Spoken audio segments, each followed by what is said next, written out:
लोगों को अपनी अच्छाइयाँ बता बता कर साथ रहने की भीख मत मांगो, कुछ बुराइयां बता के देखो कौन कौन साथ चलता है, सब मालूम हो जाएगा। आज की वीडियो में हम आपको बताएंगे कि बर्तन धोने वाली इस तरह की जाली में अगर हम आलू को लपेटें तो क्या फ़ायदा होने वाला है।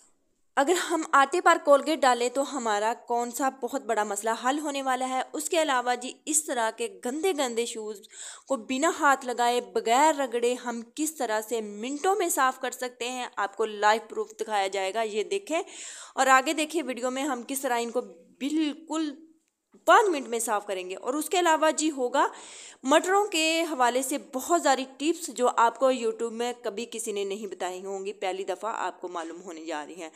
तो इससे पहले अस्सलाम वालेकुम, कैसे हैं जी आप सब। उम्मीद करती हूँ सब खैरियत से होंगे। अल्हम्दुलिल्लाह मैं बिल्कुल ठीक हूँ। जैसा कि आजकल बहुत ज़्यादा महंगाई हो चुकी है, बाज़ार में नए आलू आ गए हैं। अगर हम इनको इस तरह से किसी भी पीलर के साथ या छुरी के साथ उतारेंगे तो इनके छिलके बहुत मोटे मोटे से उतरते हैं, जो कि हमारा बहुत ज़्यादा जिनसे आलू ज़ाया हो जाता है। तो इसके लिए बहुत ज़बरदस्ती टिप है कि आप इस तरह की जो भी आपके बर्तन धोने वाली स्टील की वायर होती है ना, तो उसको जो फेंकने के काबिल होती है उसे फेंका ना करें, उससे आप बहुत ज़्यादा काम ले सकती हैं। इस तरह से आलूओं को साफ़ करें, यकीन करें बहुत जल्द जो है ना वो आलू साफ़ भी हो जाएंगे और कोई भी आलू जो है ना वो ज़ाया नहीं होगा, ज़रा भी ज़ाया नहीं होगा और बिल्कुल नीट एंड क्लीन हो जाएंगे। मैं आपको बाद में दिखाती हूँ। एक आलू मैंने जो है ना वो साफ़ कर लिया, बस ये वाला जो ऊपर वाला छिलका है ना यही उतरेगा और कोई भी आलू जो है ना वो एक्स्ट्रा नहीं उतरेगा। ये देखें पहले वाला आलू जो हमने साफ़ किया और साथ वाला आलू कितना फ़र्क है, सिर्फ एक हमने वायर के साथ कितने अच्छे से साफ़ कर लिया। अब चलते हैं टिप नंबर 2 की जानब। मटर छीलना बहुत ही मुश्किल काम होता है। जब इंसान को जल्दी है तो उसको तो बहुत ही ये मुश्किल काम लगता है, क्योंकि एक मटर को उठाना बहुत मुश्किल काम है। तो हमने क्या करना है कि सबसे पहले जो मैं टिप बताने जा रही हूँ आजकल बहुत वायरल हुई है जो टिप्स, तो मैंने सोचा क्यों ना मैं भी इस पर एक वीडियो बनाऊं। तो उसके लिए आपने वीडियो को फुल वॉच करना है। यकीन करें बहुत सारी टिप्स दूंगी और आपको किसी ने भी यूट्यूब पर नहीं दी होंगी। मटरों को सबसे पहले आपने इसमें से ख़राब मटर लहदा से निकाल लेने हैं। कोई भी सुंडी वगैरह इसमें ना जाए, इसलिए मैं आप लोगों को कह रही हूँ आपने ख़राब मटर पहले चुन लेने उसमें से। उसके बाद जो सही मटर रह गए हों उसको हमने किस तरह से साफ़ करना है, हमने ले लेनी है एक पतीली और इसको हमने चढ़ा देना है आग के ऊपर और इसके अंदर सारे मटर जो हमने जितने भी छीलने हैं वो सारे मटर इसके अंदर डाल लेने हैं। हमने इनको बॉयल नहीं देना, बल्कि हमने सिर्फ इनको चंद मिनट के लिए पकाना भी नहीं है, सिर्फ कुछ सेकंड के लिए इन्हें गर्म करना है। जब ये बॉयल आने लगे तो हमने इनको उतार लेना है और आप लोगों को बताऊंगी कि क्या वाकई में ये वर्क करती है ये टिप के नहीं। तो हमने यहाँ पे जो है ना वो बॉयल आने वाला था, तो मैंने इसको जो है ना अब उतार लेना है। उतारने के बाद हम इसे किसी भी परात में डालेंगे। इस तरह आप छलनी के साथ निकालिएगा, ऐसा ना हो कि आपका हाथ जल जाए। तो हमने इसको परात में डाल लिया और ये बहुत ज़्यादा गर्म है और अगर हम चाहें तो इस तरह से भी छील सकते हैं, बहुत इजीली इनके छिलके निकल सकते हैं। लेकिन मैंने बहुत सारी टिप्स देखी हैं कि ग्लास के साथ भी इनको छीला जा सकता है, शापर के साथ भी छीला जा सकता है। तो आज मैं आप लोगों के साथ जो है ना वो जो शॉपिंग बैग है उसका तरीका जो है ना वो मैं आप लोगों के साथ शेयर करूँगी। तो ये कितना काम करता है, कितना वर्क करता है। तो ग्लास के साथ भी मैंने इसको छील कर देखा, लेकिन वो बहुत मुश्किल काम है। उससे बेहतर है कि इंसान फिर हाथों से छील ले। तो मुझे वो तरीका जो है ना वो इतना बेस्ट नहीं लगा। तो उसके लिए मैंने क्या किया है कि इस तरह से मैंने एक शॉपिंग बैग ले लिया है, उसको आपने गिरा लगा लेनी है, खुला नहीं छोड़ना है। ऐसा ना हो कि आपके मटर जो है ना वो नीचे गिर जाए। तो आपने बिल्कुल इस तरह से इनको पटकना है ज़ोर ज़ोर से, जैसे हम जो है ना कपड़े धोते हैं। इस तरह से आपने इन पर धोबी वाला जो काम है ना वो आजमाना है, ज़ोर आजमाई जमानी है, ताकि जो है ना वो बिल्कुल दाने जो है ना वो इनसे अलग हो जाएं। ये वाला अमल आपने तकरीबन 5 मिनट तक करना है, लेकिन मैंने 5 मिनट तक नहीं किया था क्योंकि मुझे वीडियो बनानी थी और आप लोगों को बताना था कि वाकई में ये सच है या झूठ है।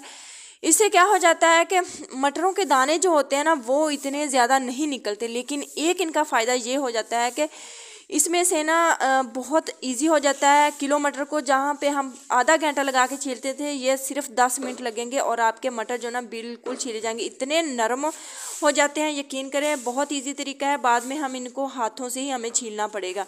तो बस थोड़े बहुत जो है ना वो दाने निकले हैं, बाकी मैंने सिर्फ 5 मिनट में इन्हें छील लिया था। हमारा ये फ़ायदा ज़रूर हुआ। आप इस टिप को ज़रूर आजमाइएगा। अब चलते हैं जी टिप नंबर 3 की जानब। ये टिप भी आपको किसी ने नहीं बताई होगी। मटरों का जब पानी है ना वो हमने फेंकना नहीं, ज़ाया नहीं करना। ये मटरों वाला ही पानी है, क्योंकि अगर हम दालें वगैरह भिगोते हैं तो उनका भी पानी हम क्या करते हैं, यूज़ करते हैं। तो ये तो फिर इसकी काफ़ी सारी ग़िज़ाइयत जो है ना वो मटरों की इसमें से आ जाती है। और आपने क्या करना है कि चाय वाली देश की पत्ती वगैरह जो भी हम पौधों को डालते हैं, आपने उसी में से इस पानी को अंडेल देना है। और दोनों पानी, जो पत्ती चाय पत्ती होगी और जो पानी होगा मटरों का, वो आप लोगों ने क्या करना है कि इनको एक जगह पे कर लेना है। और गरम गरम पानी जो है ना वो आपने यूज़ नहीं करना। जब ये पानी ठंडा हो जाए तो यकीन करें इतना ये फ़ायदेमंद है ना, आपने इनको अपने प्लांट्स पे डाल देना है और प्लांट्स की इतनी अच्छी सी ग्रो होगी, इतनी अच्छी सी ग्रोथ होगी, आप यकीन नहीं कर पाएंगे। और मैं यहाँ पे अपने किचन गार्डन में बहुत सारी माशाल्लाह से सब्जियाँ लगाई हुई हैं, मैंने वहाँ पे सारा पानी जो है ना वो डाल दिया है। और आप भी इस टिप को फॉलो कीजिएगा। और किस किस को ये टिप पता थी ज़रूर बताइएगा। अब चलते हैं जी टिप नंबर 4 की जानब। ये टिप तो बहुत ज़्यादा कमाल की है, आप सबके सर्दियों में बहुत ज़्यादा काम आने वाली है। अगर मेरी टिप्स आप लोगों को पसंद आ रही है तो प्लीज़ वीडियो को लाइक ज़रूर कर दें। आप देख रहे हैं कि शूज़ों का हाल कितना बुरा हो चुका है। मेरे बच्चों ने जो है ना वो गीली मिट्टी में लेके चले गए थे, जिसकी वजह से उनके शूज़ बहुत गंदे हो गए हैं। और कुछ शूज़ घर में पहनने से इतने गंदे हो गए, तकरीबन सभी के बच्चे जो है ना वो ऐसे ही करते हैं। तो आप लोगों ने क्या करना है कि बगैर हाथ लगाए, बगैर रगड़े, आपने जब भी कपड़े वॉश करने हैं, कपड़े वॉश करने के बाद तकरीबन सभी के पास इस तरह से पानी बच जाता है और उसमें काफ़ी सारा सर्फ भी होता है, उसे हमने ज़ाया नहीं करना। इस तरह से आपने 5 मिनट के लिए मशीन चला देनी है। उसके बाद आपने शूज़ों को निकाल लेना है। मैं आप लोगों के सामने शूज़ निकालूंगी और आप लोगों के सामने मैं धो के दिखाऊंगी कि वाकई में ये वर्क करता है, ये टिप वर्क करती है या नहीं।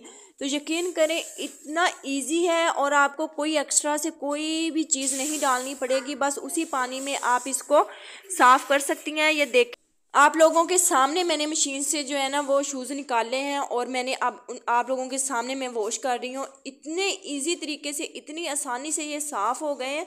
और जो इनकी मिट्टी वगैरह ये देखें कितने इजी तरीके से और कितने साफ़ नीट, आपको कोई भी जो है ना रगड़ना नहीं पड़ा, कोई भी इतना ज़्यादा इनको करना नहीं पड़ा। सिर्फ आपने जो है ना वॉशिंग मशीन में डालने हैं और 5 मिनट के बाद निकाल लें। उसके बाद आप लोगों ने क्या करना है, अगला स्टेप भी आप लोगों ने ज़रूर फॉलो करना है। उससे क्या होगा कि शूज़ बहुत जल्दी जो है ना वो सूख जाएंगे। आपने इनको स्पिनर ज़रूर करना है, स्पिन कर लेंगी ना तो यकीन करें बहुत जल्दी ये है ना खुश्क हो जाएंगे और आपके बच्चे भी पहन लेंगे और आप भी अगर आपने वॉश करें। यहाँ पे मैंने स्पिन नहीं किए थे लेकिन आप लोगों को दिखा रही थी कितने अच्छे से ये साफ़ हो गए हैं। तो अब ये मैं दिखा रही हूँ आप लोगों को, ये सूखने के बाद जो है ना वो बिल्कुल नीट एंड क्लीन जैसे कि अभी हम लेके आए हैं। और ये रफ़ शूज़ हैं जो घर में पहने जाते हैं और इनकी कंडीशन भी कुछ ख़राब ही थी लेकिन बहुत ही ज़्यादा ये नीट होंगे, है ना। ज़बरदस्ती टिप अगर पसंद आई है तो प्लीज़ वीडियो को लाइक कर दें और छोटा सा कमेंट करके ज़रूर बताइएगा कि मेरी ये कोशिश आप लोगों को कैसी लगी। अब चलते हैं जी टिप नंबर 5 की जानब। ये टिप तो मेरी सभी बहनों के लिए बहुत ज़्यादा काम आने वाली टिप है और आप लोग इस टिप को देखने के बाद मेरा शुक्रिया अदा ज़रूर करेंगे। मुझे छोटा सा कमेंट करके ज़रूर बताइएगा कि ये टिप किस किस को पता थी। किचन में तो मेरी सभी बहनें डेली बेस पे काम कर रही होती हैं लेकिन अक्सर ऐसा हो जाता है कि काम करते करते इंसान का हाथ जल जाता है। तो इससे क्या होता है कि बहुत ज़्यादा जलन होती है। अगर हम फ़ौरन से उसमें पानी में हाथ डाल लें तो जो है ना वो छाला वगैरह बन जाता है। तो आपने क्या करना है, थोड़ा सा गूंदा हुआ आटा लेना है और उसके ऊपर आपने कोलगेट लगा लेनी है जैसा कि आप वीडियो में देख रहे हैं। और मेरा यहाँ से हाथ जल गया था तो अब मैं यहीं पे लगा लूँगी और यकीन करें इतनी ठंडक महसूस होती है और कोई भी छाला वगैरह भी नहीं पड़ता और इतना ज़बरदस्त और फ्री ऑफ कॉस्ट टिप है। मेरी टिप जो होती है ना वो सारी फ्री ऑफ कॉस्ट होती हैं। तो इसलिए आप लोगों से रिक्वेस्ट है कि मेरे चैनल को सब्सक्राइब कर दिया करें, वीडियो को लाइक कर दिया करें और अगर मेरी टिप्स पसंद आती हैं तो मुझे दुआ में ज़रूर याद रखा करें। इजाज़त दें, फिर मिलेंगे। अल्लाह हाफिज़।